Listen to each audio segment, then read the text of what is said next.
Okay, so in the last video, we thought about how Jesus died to take away our sin. He took upon himself all of our sin, all those post-it notes, and then he took the punishment for all of our sin and died.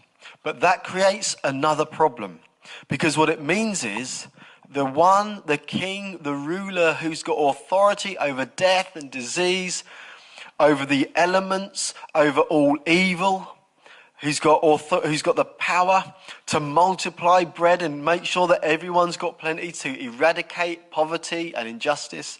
The one who's able to do all of that is dead. So he's like taken away our sin, but there's not going to be a kingdom for us to enter into. And that would mean he died for nothing.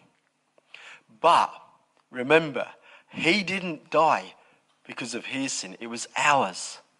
And so having died and paid the price for our sin, God resolved the problem of Jesus' death by bringing him back from the grave. And that means that Jesus is now alive. Right now, he is alive and he is establishing his kingdom.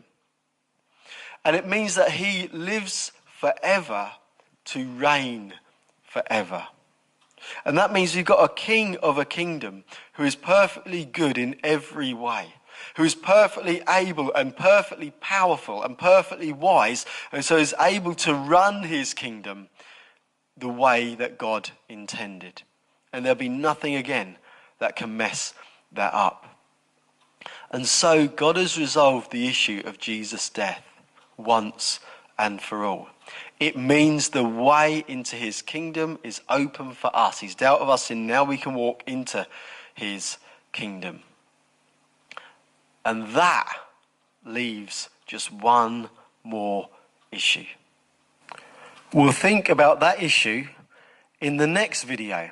Now, the next video will be the last of the first part of this series, because so far we've been thinking about the Christian message and about the Easter message, about the life, the death and resurrection of Jesus.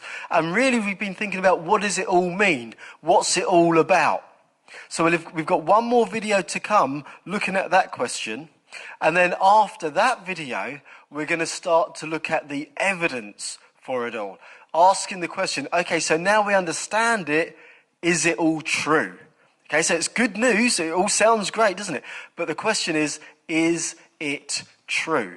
So then after the next video, we'll be looking at that evidence. And it means that because we've done all these other videos, that we'll understand what it is that we're assessing. We'll understand what it's all about. And so that's the plan.